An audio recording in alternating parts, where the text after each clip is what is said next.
mindset switch post All-Star break? I mean, it's funny that you say that. There shouldn't be, but there always is. It always seems that after the All-Star break, there's a ramp up in intensity and obviously the importance of what it feels like each game is. We try to preach that a game in December is just as important as a game in, February, March, April, but when you see the finish line and you see where, teams are and what they're fighting for, it just seems to be a little more real. So the expectation is for everybody that, the intensity ramps up a little bit and, the competition level raises as well. What's the focus then, I guess, as you guys are ramping back up, getting back into it now, when you've had a chance to sort of think about where you're at? It's continuing to focus and pay attention to the details. That's, to me, what separates teams and understanding the importance of what a mistake means, what a turnover can mean, how important every single possession is, and paying attention to detail so that you can win every single possession or as many of them as you can. As a coach, what do you say to the guys in the aftermath of a player requesting and getting a buyout? We just had a conversation about, the reasons why, and, understanding, where our bigger focus is and what this organization is trying to do.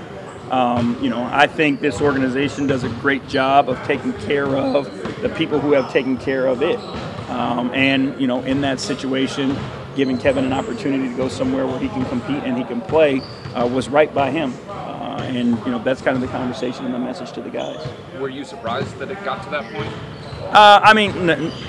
You never want it to get to that point. I think just understanding the nature of our business, it wasn't a surprise, so to speak. Like knowing Kevin wants to compete, knowing he wants to play, have a specific role laid out for him.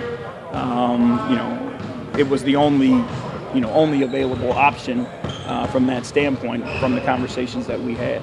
Did you sense in any way the guys being negatively impacted by it? Anytime you lose a teammate that you like, you're going to be disappointed. But I think the guys understood and understand, what got us to that point and where we're moving forward. With 21 games left on the schedule, what are reasonable expectations as far as like what you're expecting of your team going down this stretch run? Because obviously with success comes elevated expectations, and you guys have that. Yeah, we're again, focused on what's here in this building and the conversations that we have. We have high expectations for ourselves, but our expectations are, are we performing the right way and to our standard and what we believe in?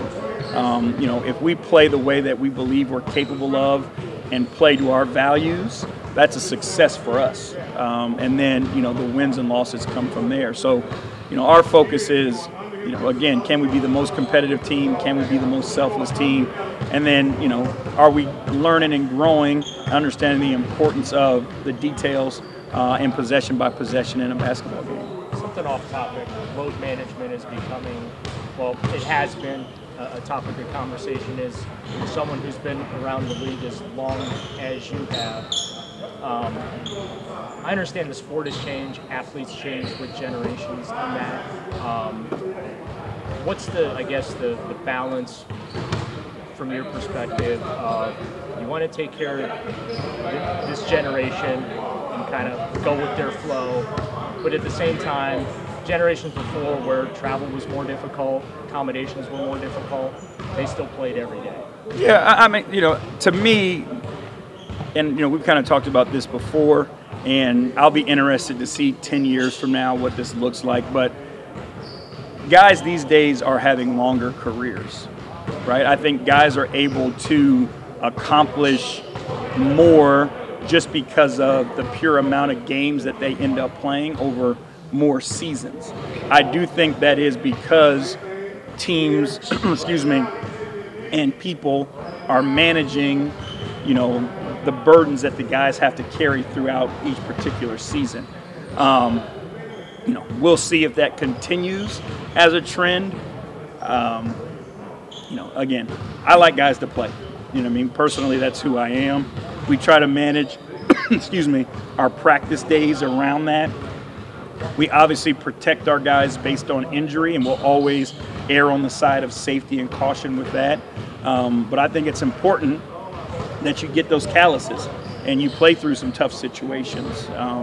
So it is a balance, but I think it's something that we have to continue to study and figure it out. Speaking of those 21 games you have left, you've already played 61, and that's leaving the NBA. The Clippers and maybe Minnesota played that many games. Is that either an advantage or a disadvantage to play that big of a chunk already? I mean, it's crazy to think about, but when you look at our schedule down the stretch, it is one. I think we've got only 2 back-to-backs left. There's multiple times where we have a couple of days in between. So we should be able to take advantage of those rest days and practice days. So we do look at it as, now there is an opportunity to have some advantages where teams are trying to gain ground and they're playing more games. Now fatigue sets in and those types of things. Over the last few weeks, did you see signs of Kevin being unhappy? I think it's, yes, and it's not a disruptive unhappy or combative unhappy. Like, Kevin wants to play, and I understand that. He wants to be on the floor. He can help teams or help a team.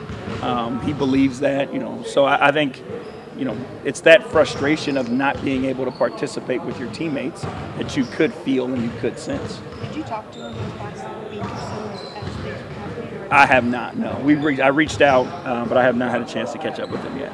And then I guess bigger picture with him, because 9 years here has been a part of the Cavs history. From your perspective and your relationship with him, what does he mean to this organization? He helped bring this organization back or to a place, that it hadn't been.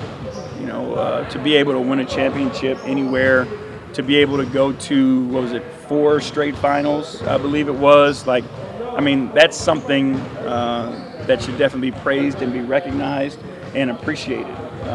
There's a ton of respect for all the things that you have to go through in order to get there.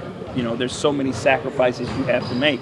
In my time with him here, the sacrifices he made for, the younger guys and for the better of the team, those things can't go unmentioned and, not appreciated. So there's nothing but respect and appreciation for him. But just, again, an opportunity for him to move on to a place where, he feels he'll be able to contribute and have a role consistently. And that's what he was looking for. Do you think his number should be retired? For sure. There's no reason why it wouldn't be. Non-basketball related question, organizationally. It's Black History Month, and we're looking at how the organization has kind of made an impact to bring diversity from the top through. As a Black head coach, how have you seen that develop, and how does it feel to be a part of an organization that kind of puts so much effort and emphasis on that? It's an awesome feeling to be in a place where you feel you're wanted. And it's an awesome place to be where you feel like you're judged fairly. So many times in so many places, you are not judged fairly. You're always judged as something different where you have to do 3 times as much in order to be appreciated equally. Here it feels like if you do the job the right way, no matter what you look like or where you come from, you'll be respected and treated the same and treated fairly. And all you can ask for is a fair opportunity and a fair shot. And there's so many positions in the NBA, in business in general, that Black people, women, are not fairly represented. And I think here, when you go through top to bottom, if you just look at the pictures, it's a picture of diversity and a picture of opportunity. Again, it does not go unnoticed. Myself, Kobe, Shelley, it goes on and on and on. Kevin Clayton, there's representation, and it gives people all over an opportunity to see something and strive for something, because there's things that have barriers that have been broken down and opportunities that can actually present themselves.